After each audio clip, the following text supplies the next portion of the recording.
주식 투자를 시작하려는 분이라면 이 단어를 안 들어본 분이 없을 겁니다. 미국 경제의 심장, 세계 최고 기업 500개에 한 번에 투자하는 방법. 워런 버핏마저 내가 죽으면 아내 재산의 90%는 S&P 500에 넣어라 라고 했을 정도죠. 그래서 여러분도 결심합니다. 좋아, 나도 S&P 500 사야지. 그런데 증권사 앱을 켜는 순간 머릿속이 하얘집니다.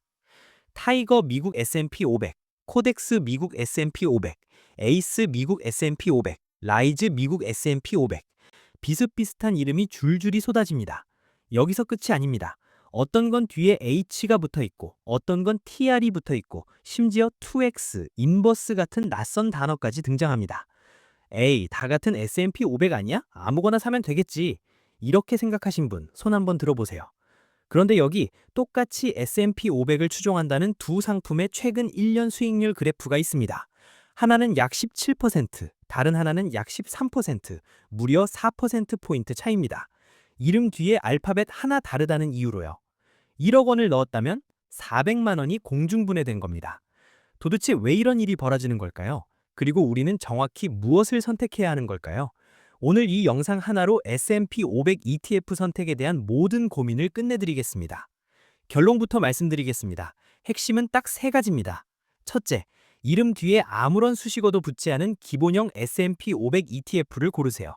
둘째, 그 중에서 실부담 비용이 가장 낮은 상품을 선택하세요.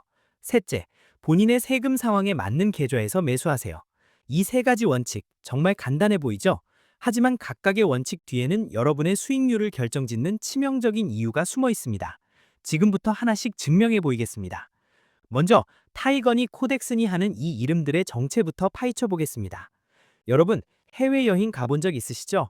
같은 파리 여행이라도 하나 투어로 가느냐 모두 투어로 가느냐에 따라 가격도 다르고 포함된 서비스도 조금씩 다릅니다. 하지만 에펠탑을 보고 루브르 박물관을 가는 핵심 일정은 똑같습니다. S&P 500 ETF도 정확히 이런 구조입니다. S&P 500이라는 건 미국 대표 기업 500곳을 특정 비율로 담은 바구니입니다. 애플, 마이크로소프트, 아마존, 엔비디아 이런 기업들이 정해진 비율로 들어가 있죠. 이건 전 세계 누구나 볼 수 있는 공개된 명단입니다. 타이거, 코덱스, 에이스, 라이즈 이것들은 이 명단을 보고 저희가 대신 이 500개 기업에 투자해서 상품으로 만들어 드릴게요 라고 말하는 여행사, 정확히는 자산운용사입니다. 타이거는 미래에셋 자산운용이라는 회사의 브랜드이고 코덱스는 삼성자산운용, 에이스는 한국투자신탁운용, 라이즈는 KB자산운용의 브랜드입니다. 결국 이들은 모두 S&P 500 미국 여행이라는 같은 상품을 파는 서로 다른 여행사인 셈이죠. 여기서 많은 분이 하시는 오해가 하나 있습니다. 미래에셋에서 만든 타이거는 미래에셋증권 앱에서만 살 수 있는 거 아니야? 절대 아닙니다. 이건 마치 하나투어 패키지는 하나투어 대리점에서만 살 수 있다고 생각하는 것과 같습니다. 실제로는 어떤 여행사 상품이든 인터파크든 네이버든 카카오든 어디서든 예약할 수 있죠. ETF도 마찬가지입니다.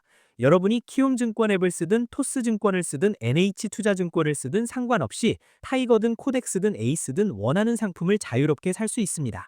한마디로 여행 코스는 같고 여행사만 다르다는 것, 이것만 기억하시면 됩니다. 그런데 여기서 진짜 중요한 질문이 나옵니다. 같은 여행 코스지만 가이드 실력이 다르면 여행도 다를 겁니다. 가격도 다 다르겠죠. 바로 이 지점에서 여러분의 최종 수익률이 갈리기 시작합니다. 자, 이제 숫자로 이야기해 보겠습니다. 2026년 1월 기준 국내에 상장된 주요 S&P 500 ETF 4종목의 성적표입니다. 먼저 수익률부터 봅니다. 최근 1년 수익률 기준으로 타이거 미국 S&P 500이 17.13%, 코덱스 미국 S&P 500이 16.72%, 에이스 미국 S&P 500이 16.89%, 라이즈 미국 S&P 500이 16.42%입니다. 같은 S&P 500을 따라가니까 수익률 차이가 크지 않죠? 네 상품 모두 사실상 비슷한 성과를 냈다고 봐도 무방합니다. 그럼 아무거나 사도 되겠네? 잠깐요. 수익률만 보면 안 됩니다. ETF를 고를 때 진짜 봐야 할 숫자는 실부담 비용입니다. 광고에서 보여주는 총보수 0.007%니 0.0047%니 하는 숫자 혹하셨죠? 하지만 이건 빙산의 일각입니다. 실제로 투자자가 부담하는 비용에는 운용보수뿐 아니라 매매 중개비용, 기타 운용비용까지 모두 포함됩니다. 이걸 다 합한 게 실부담 비용이고 이 숫자가 진짜입니다. 실제 데이터를 보면요. 에이스 미국 S&P 500의 실부담 비용이 연 0.1%로 가장 낮습니다. 그 다음이 코덱스 미국 S&P 500 연 0.104%, 타이거 미국 S&P 500 연 0.105%, 라이즈 미국 S&P 500 연 0.120% 순입니다. 에이, 0.01% 차이가 뭐 그리 대단해. 그렇게 생각하실 수 있습니다. 하지만 복리의 마법을 과소평가하시면 안 됩니다. 1,000만 원을 연 8% 수익률로 20년간 투자한다고 가정해 보겠습니다. 실부담 비용 0.10%인 상품에 투자하면 20년 뒤 약 4,528만 원이 됩니다.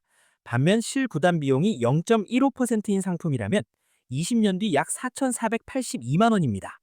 0.05%포인트 차이로 20년 뒤 46만 원이 날아갑니다. 투자금이 커지면 차이는 기하급수적으로 벌어집니다. 이래도 별거 아니야 라고 말씀하실 수 있으신가요? 그런데 여기서 한 가지 더 짚고 넘어가야 할 게 있습니다.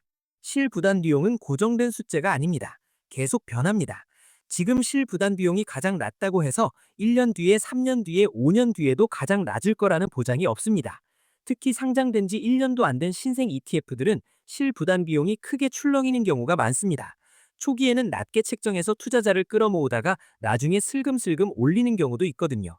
그래서 우리는 현재의 실부담 비용만 볼 게 아니라 앞으로 이 비용이 어떻게 변할지도 예측해야 합니다. 그럼 어떻게 예측하느냐? 바로 여기서 운용 규모가 등장합니다. 운용 규모, 전문 용어로 AUM이라고 합니다. 2026년 1월 기준 타이거 미국 S&P 500의 순자산이 약 14조 원으로 압도적 1위입니다. 코덱스가 약 7.8조 원, 에이스가 약 3.2조 원, 라이즈가 약 1.4조 원입니다. 운용 규모가 왜 중요하냐고요? 규모가 크면 첫째, 하루 거래량이 풍부해서 내가 원하는 가격에 사고 팔기 쉽습니다. 둘째, 운용사 입장에서 상품을 갑자기 없앨 가능성이 낮습니다. 장기 투자자에겐 이 안정성이 매우 중요합니다. 그리고 가장 중요한 셋째, 운용 규모가 클수록 앞으로 실부담 비용이 낮아질 가능성이 높습니다. 왜냐고요? ETF 운용에는 고정 비용이 들어갑니다. 시스템 유지비, 인건비, 각종 수수료. 이 비용을 투자자 수로 나누는 거죠. 규모가 크면 한 사람당 부담하는 비용이 줍니다. 게다가 규모가 큰 ETF는 운용사들끼리 경쟁이 치열해서 비용을 더 낮추려는 인센티브도 강합니다. 반대로 규모가 작은 ETF는 지금은 비용이 낮아 보여도 투자자가 더 모이지 않으면 비용을 올릴 수밖에 없습니다. 혹은 아예 상품을 접어버리거나요. 정리하면 이렇습니다. 비용 측면에서는 에이스가 가장 저렴하고 타이거와 코덱스가 근소한 차이로 뒤를 잇습니다. 안정성 측면에서는 타이거가 압도적인 규모와 유동성을 자랑합니다. 그래서 제 결론은요. 이미 특정 상품을 보유하고 계시다면 굳이 팔고 갈아탈 필요 없습니다. 매도할 때 드는 거래 비용이 연 0.01에서 0.02% 차이보다 더 클 수 있거든요. 하지만 새로 매수하신다면 비용이 낮으면서 규모도 안정된 에이스나 타이거가 합리적인 선택입니다. 다만 이 순위는 시점에 따라 바뀔 수 있으니 투자하실 때 직접 한번 확인해 보시기 바랍니다. 자, 이제 우리는 기본형 환노출, 비용 저렴, 규모 큰 S&P 500 ETF를 골라야 한다는 걸 알았습니다.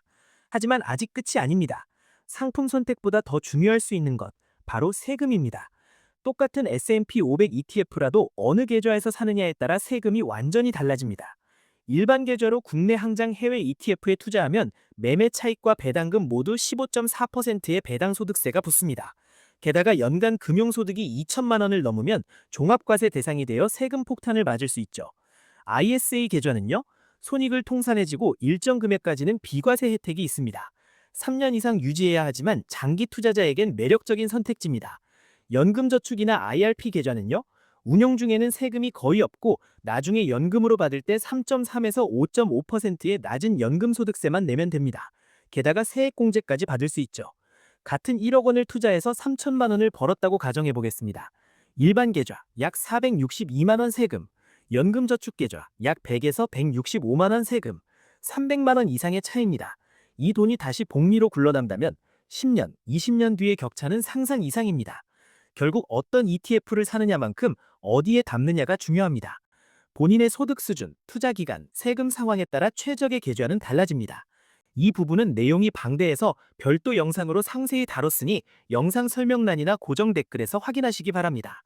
오늘 우리는 S&P 500 ETF라는 단순해 보이는 상품 하나를 제대로 고르기 위해 꽤 긴 여정을 함께 했습니다. 정리하면 이렇습니다. 첫째, 타이거, 코덱스, 에이스, 이름이 다를 뿐 모두 같은 S&P 500이라는 여행 코스를 제공하는 여행사입니다. 둘째, 광고에 나오는 총보수가 아니라 실부담 비용을 봐야 합니다. 0.01% 차이도 20년이면 큰 돈입니다. 셋째, H가 붙은 환해지 상품은 비용도 들고 달러 자산의 방패 효과도 포기하는 겁니다. 넷째, 레버리지와 인버스는 복리의 적입니다. 달콤하지만 치명적인 독입니다. 다섯째, 같은 상품이라도 계좌에 따라 세금이 완전히 달라집니다. 복잡해 보였죠? 하지만 결론은 단순합니다. 이름 뒤에 아무것도 붙지 않은 기본형 비용 낮고 규모 큰 S&P 500 ETF를 본인에게 유리한 절세 계좌에 담아서 꾸준히 모아가는 것, 이게 전부입니다. 이제 여러분은 더 이상 뭘 사야 하지라는 질문 앞에서 헤매지 않아도 됩니다. 무엇을 피해야 하는지 알고, 무엇을 골라야 하는지 알고, 왜 그런지도 이해하고 있습니다. 남은 건 단 하나입니다. 실행입니다. 지금 바로 해주셔야 할 일 세 가지를 드리겠습니다. 증권사 앱을 여세요. 본인이 보유한 S&P 500 ETF가 있다면 이름 뒤에 H나 레버리지 같은 게 붙어 있지 않은지 확인하세요. 실부담 비용을 검색하세요. 네이버에 S&P 500 ETF 실부담 비용만 검색해도 최신 비교표가 나옵니다. 절세 계좌를 점검하세요. 연금저축 IRP, ISA 중 본인에게 맞는 계좌를 아직 개설하지 않으셨다면 오늘 당장 개설하세요. 이 작은 행동 하나하나가 10년, 20년 뒤 여러분의 자산을 완전히 다른 모습으로 바꿔놓을 겁니다. 투자는 어렵지 않습니다. 다만 시작하지 않으면 아무 일도 일어나지 않을 뿐입니다. 오늘 이 영상이 여러분 투자 여정의 첫 발걸음이 되길 바랍니다. 구독과 알림 설정 잊지 마시고요. 모두 부자 되는 그날까지 함께 하겠습니다. 감사합니다.